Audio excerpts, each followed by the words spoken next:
İlçemizde tek Kız Anadolu İmam Hatip Lisesi olarak eğitim öğretim alanında hizmet veren Yenişehir Kız Anadolu İmam Hatip Lisesi olarak eğitime ve eğitimin kalitesine büyük önem vermekteyiz. Okulumuzda eğitimin kalitesini artırmak ve iyi bir eğitim ortamı oluşturmak için idarecilerimizden öğretmenlerimize kadar tüm çalışanlarımızla uyum içerisinde bir ekip çalışması gerçekleştiriyoruz.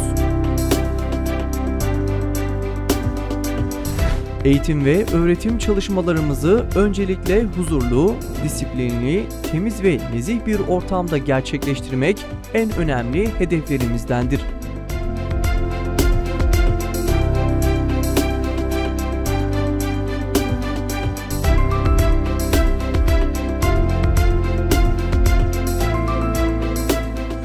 Okulumuzda eğitim ve öğretimin yanında sosyal, kültürel ve sportif faaliyetler ve etkinlikler de başarıyla gerçekleştirilmektedir. Son sınıf öğrencilerimize yönelik okulumuz rehberlik servisinin öncülüğünde sınav sistemi, üniversitedeki bölümler ve üniversite temsilcileri tarafından çeşitli seminerler düzenlemektedir.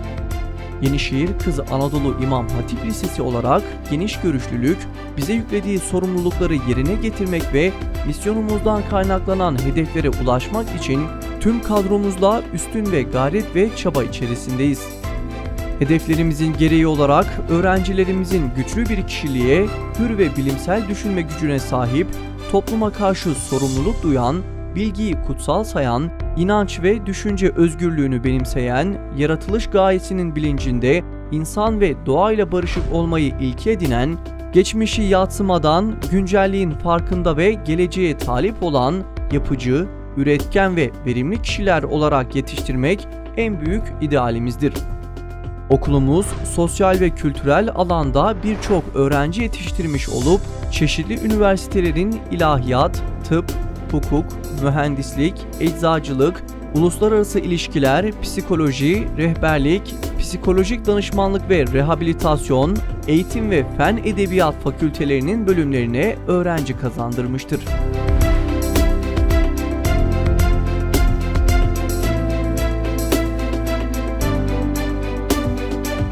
Okulumuz lise derslerine ek olarak Kur'an-ı Kerim, Arapça, hadis, tefsir, fıkıh ve siyer gibi derslerini de öğrenebilme imkanıyla birlikte İngilizce ve Arapça olmak üzere 2 yabancı dil öğrenme imkanı, hafta sonu kurs imkanı, başarılı öğrencilere burs imkanı sağlamaktadır. Ayrıca 10. sınıftan itibaren okulumuzda fen bilimleri, sosyal bilimler, Türkçe, matematik ve yabancı dil bölümleri olup öğrencilerimize uygun her türlü imkan sağlanmaktadır.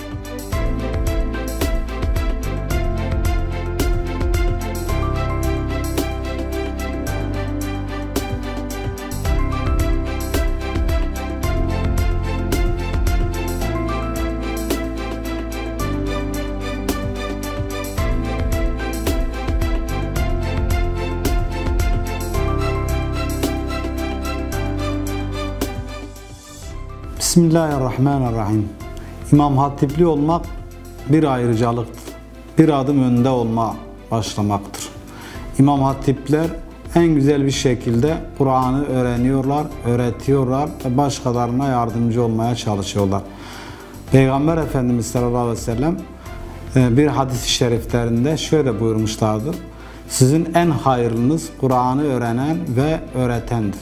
Bu yüzden İmam Hatip'te mezun olan öğrencilerimiz Kur'an'ı öğreniyorlar ve başkalarına öğretiyorlar. Bu da büyük bir kazanç, manevi kazanç sağlamaktadırlar. Şimdi İmam Hatipleri diğer Anadolu liseleriyle kıyaslamaya çalışıyorlar. İmam Hatiplere gelen öğrencilerimiz diğer Anadolu liselerine giden öğrencilerimizden daha avantajlıdırlar. Nedenini sorarsanız nedeni çok açık. Çünkü İmam Hatip'e gelen öğrenci hem dinini öğreniyor hem de diğer temel dersleri beraberce öğrenmeye çalışıyorlar. İmam Hatipler'de herkesin bildiği gibi Kur'an-ı Kerim dersleri, Arapça dersleri, temel dini bilgiler, tefsir, fıkıh, hadis dersleri verilmektedir.